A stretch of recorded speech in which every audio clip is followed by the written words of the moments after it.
He raised his glass, smirking.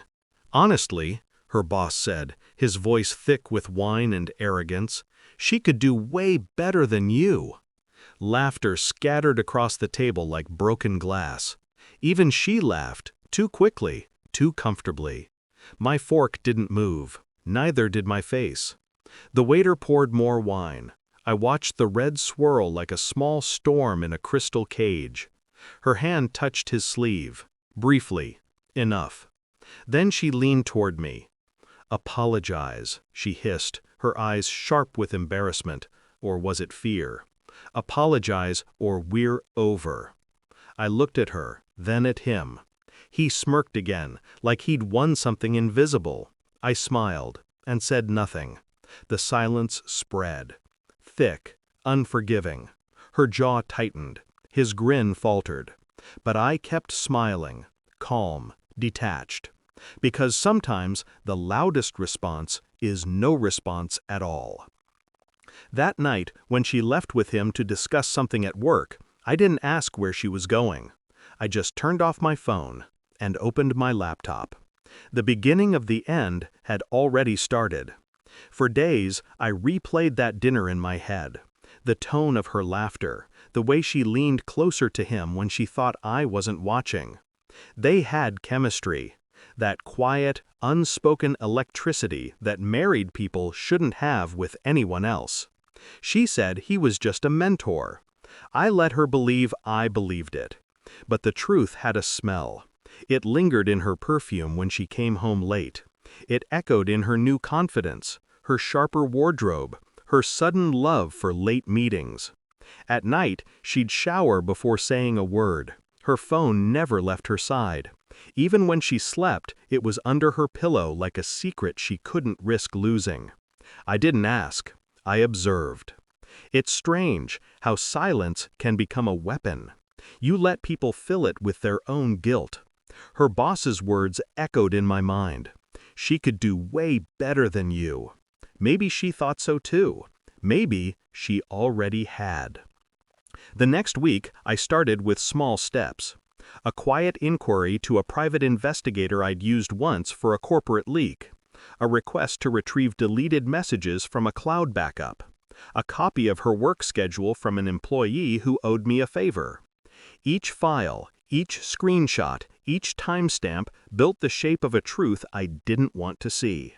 "Client dinner," she'd said one night. Her location pinged from a hotel 2 cities away. She was good. Too good. Still, I stayed composed. I woke up beside her, brewed her coffee, smiled at her small talk. She kissed my cheek before leaving for work. Her lipstick left a mark. That same mark appeared in a photo sent by the investigator, on her boss's neck. I didn't flinch, didn't break. Instead, I wrote an email to her company's board of directors, an anonymous one, containing dates, transactions, and a few screenshots suggesting a possible misuse of corporate assets for personal affairs, the kind that triggers an internal audit. Quietly, efficiently. Then I waited. She laughed more those days, felt safe again. She thought my silence meant surrender. It didn't. It meant precision. 3 weeks later, she came home early, her face pale, her eyes trembling. "They're investigating him," she whispered. "Someone reported." "Us?" I looked up from my desk, calm. "Us?" She hesitated, then broke. Tears, apologies, half-truths poured from her mouth. I didn't interrupt, didn't even look at her fully. When she finished, I slid a folder across the table. Inside, photos, emails, hotel invoices, all dated, labeled, printed neatly. Evidence of a pattern, not an accident. She stared at it, then at me. Her lips parted, but no sound came. "I didn't need their audit," I said, quietly. "I already knew." Her body trembled. I think she wanted to scream, to explain. But explanations are just noise pretending to be truth. She left that night. No suitcase, just her purse. Slammed the door behind her like that could erase what she'd done. It didn't. It only confirmed it. 2 weeks passed before she called again, voice shaking. "Can we talk, please?" I agreed, calmly. She came to the house. Same perfume, same eyes that once made promises, but this time she looked smaller. "Lost everything," she said. "He's been fired. They found out about us. I have nowhere to go." I listened, still, detached. She reached for my hand.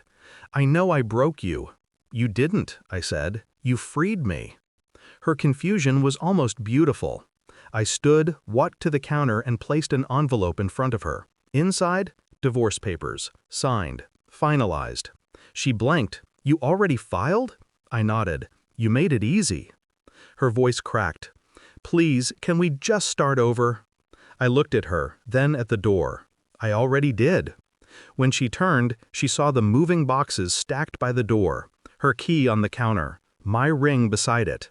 She realized too late, I'd been moving on while she'd been hiding.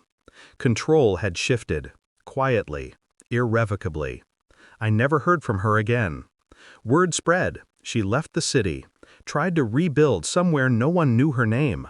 I didn't follow, didn't check, because I wasn't angry anymore, just empty. Peacefully so. People think revenge is about destruction. It isn't. It's about balance. She mocked that silence once, thought it meant weakness. But silence was how I buried her. Now, when I pass by that restaurant where her boss mocked me, I stop sometimes. Not to remember, to remind myself. Some lessons come dressed as humiliation. Others end in freedom. She taught me both. And when she said, "Apologize or we're over," she was right. We were.